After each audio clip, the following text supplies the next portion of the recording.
adek nyakuram juang mar higa ne biro donje historia mar piny Kenya bang' sirikal rem chulo osara ne jotije piny owacho kaka dwarore. Mawacho gi jatend piny Kenya William Ruto mabende nowuok oko ayanga ne ochumi mar Kenya nitie kamarach. Kata kamano otiyo matek mar rese kendo kete okenge makare. Simfras Okinda leronwa matut kotende kod wachni. Kane oloso e kinde yango chenro mibiro tigodo enono jotij piny owacho mano bagi KICC, Ruto wacho ni piny owacho ni kod gope mapek kendo thoth omenda sani dhi e chulo gopego. Jatend piny kata kamano singo ni ok obi kawo gope mamoko mondo tigodo e chulo osara. We are well on course in running a stable economy that is not dependent on unnecessary excessive borrowing. And I want to commend the Kenya Revenue Authority for what they are doing.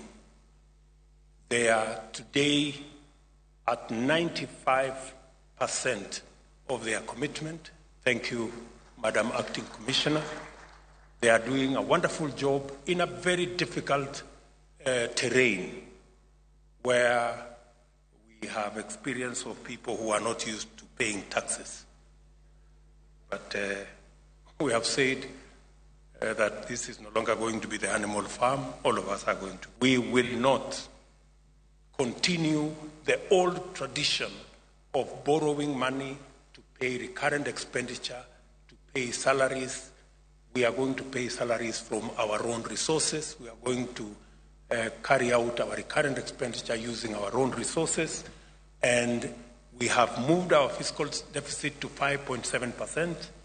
Our target is to take it to 5% next year.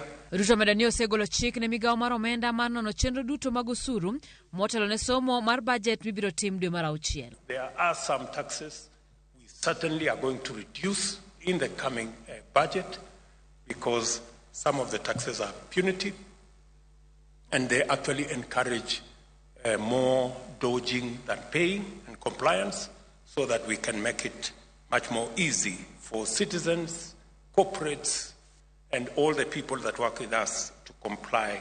Piny owacho nyore mchulo sara mag dwe mar adek mag thoth jotije piny owacho ranyisi mar nok mar omenda e piny owacho. Jatend piny William Ruto bende omedo ni gin kod chenro mar neno ni jous mauta onyiewo mauta ka gitiyo gi omenda mapacho ka to ok dola mar Amerika mondo duok chien pek ma dola ni godo kuom siling mapacho ka. In the next 1 month or so, you will see dollars coming down, the exchange rate coming down in a very phenomenal way. In fact, in my estimation, in the next couple of months, the dollars will come, the exchange rate will come below 120 shillings. Piny owacho dwaro mok tin ne bilion 50 dwe ka dwe ne chulo jotij piny owacho osara kod bilion 8 ne pension magi. Simfras Okinda, Ramogi TV. Podwang'yo mago mag uchumi mathur